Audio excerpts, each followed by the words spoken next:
हरे कृष्णा। आज हम 8वें अध्याय का 17वां श्लोक पढ़ेंगे। सहस्त्रयुग पर्यंतम अहयत ब्राह्मण विदु रात्रिम युग सहस्त्रांताम ते अहरात्र विदे जना। श्री भगवान कह रहे हैं, मानवीय गणना के अनुसार 1000 युग मिलकर ब्रह्मा का एक दिन बनता है और इतनी ही बड़ी ब्रह्मा की रात्रि भी होती है।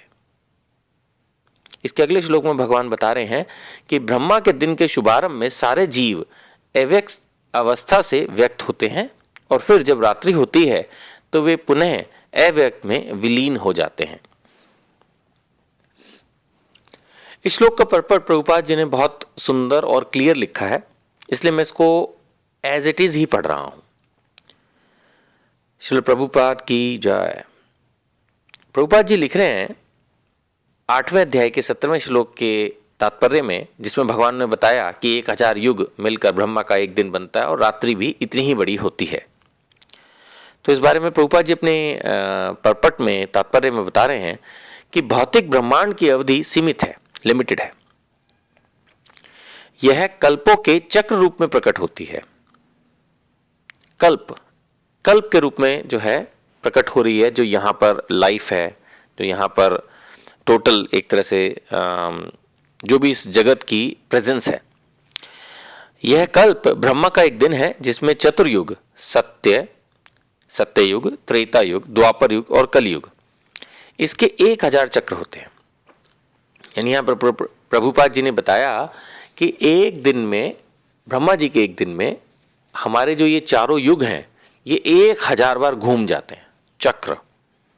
यानी कि पहले सतयुग होगा, फिर त्रेता, फिर द्वापर, फिर कलयुग, ऐसे एक, और ये जो है चारों मिलाकर 1000 बार होंगे। और ये सारा मिलाकर ब्रह्मा जी का सिर्फ दिन और रात्रि भी उतनी बड़ी। सतयुग में प्रभुपाद जी बता रहे हैं कि सदाचार, ज्ञान तथा धर्म का बोलबाला रहता है और अज्ञान तथा पाप का एक तरह से नितांत अभाव होता है। यानी कि सतयुग में जो होता है सदाचार, ज्ञान और धर्म, ये तो होता है और अज्ञान और पाप नहीं होते हैं। यह युग 17,28,000 वर्षों तक चलता है। फिर त्रेता युग में पापों का आरंभ होता है और यह युग चलता है 12,96,000 साल तक। फिर द्वापर में सदाचार और धर्म का ह्रास यानी कि डिमिनिशन होता है, खत्म हो जाते हैं और पाप बढ़ते हैं। यह चलता है 8,64,000 वर्षों तक। और अंत में आता है कलयुग, जिसमें हम रह रहे हैं पिछले 5,000 से ज्यादा वर्षों से। इसमें कलह, अज्ञान, अधर्म तथा पाप का प्राधान्य होता है और सदाचार इसमें लोप हो जाता है। यह युग चलता है 4,32,000 तक। इस युग में पाप यहां तक बढ़ जाते हैं कि इस युग के अंत में भगवान स्वयं कल्कि अवतार धारण करते हैं और असुरों का संहार करते हैं और भक्तों की रक्षा करते हैं, और उसके बाद दूसरे सतयुग का शुभारंभ होता है।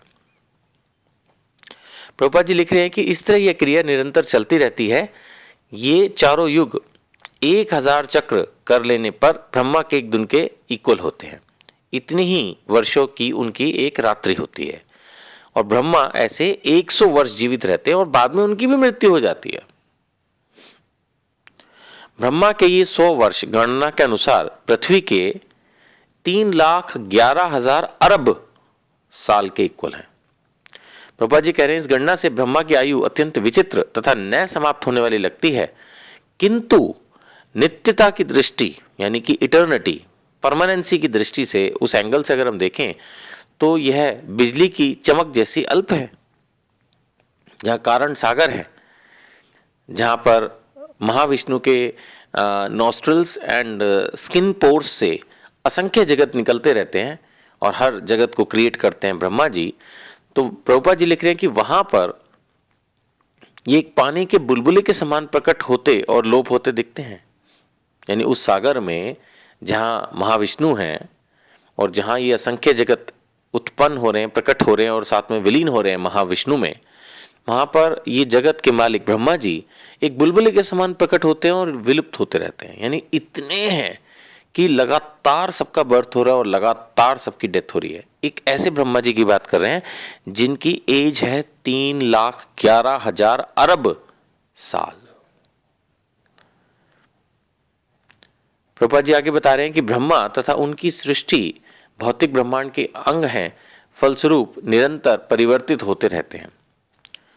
इस भौतिक ब्रह्मांड में ब्रह्मा भी जन्म, मृत्यु, बुढ़ापा, बीमारी इस क्रिया से अछूते नहीं है, किंतु चूंकि ब्रह्मा जी इस ब्रह्मांड की व्यवस्था करते हैं इसलिए वे भगवान की प्रत्यक्ष सेवा में लगे रहते हैं।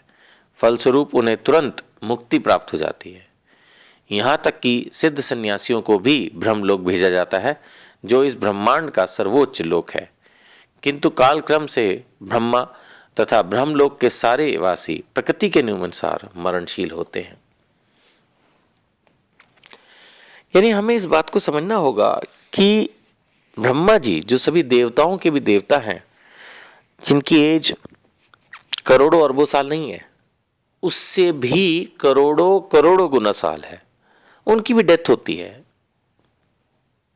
जिन स्वर्ग के लिए अंदर हम इतनी कामना करते हैं कि हम स्वर्ग में चले जाएं, वो स्वर्ग भी खत्म हो जाते हैं। तो इसलिए हमें इस जीवन और इस जीवन की भौतिक सुविधाओं के बारे में बहुत ज्यादा नहीं सोचना चाहिए। चलो मैं मान भी लूं अगर इस बारे में कि नहीं जी हमें तो प्रोग्रेस करनी है, करिए, लेकिन इस चीज को ध्यान में रखिए, ये है टेम्परेरी। पिछले श्लोक में भी ये चर्चा हो चुकी है। जब ब्रह्मा जी जिन्होंने सारी दुनिया बनाई उनकी डेथ हो जाती है तो हम क्या चीजें। जब उनकी बनाई ये धरती खत्म हो जाती है तो हमारे बनाए हुए एक घर या एक ऑफिस या एक फैक्ट्री, एक फार्म हाउस या और भी कुछ हम बड़ा बना लें अपने जीवन में, 10 बना लें, 100 बना लें। कहते हैं क्या मतलब, ये फैक्ट है कि जब ब्रिटिश राज का एंड हो गया, जो बोलते थे कि भी ब्रिटिश साम्राज्य में कभी सूरज अस्त नहीं होता, अब तो हो गया,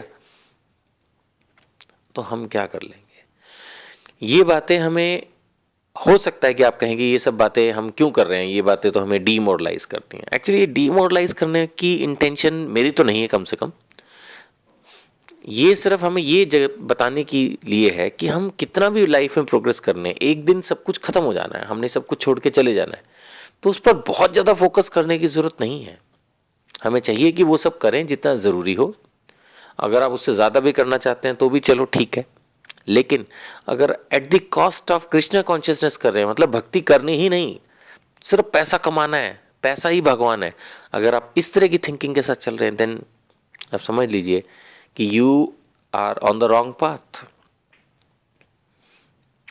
थोड़ा दान जरूरी है, थोड़ी सेवा जरूरी है, व्रत, एकादशी व्रत करना जरूरी है, भगवान का नाम जप करना जरूरी है, गुरु की सेवा करना जरूरी है, कुछ ना कुछ आप जरूर करिए, बहुत जरूरी है। हरे कृष्णा।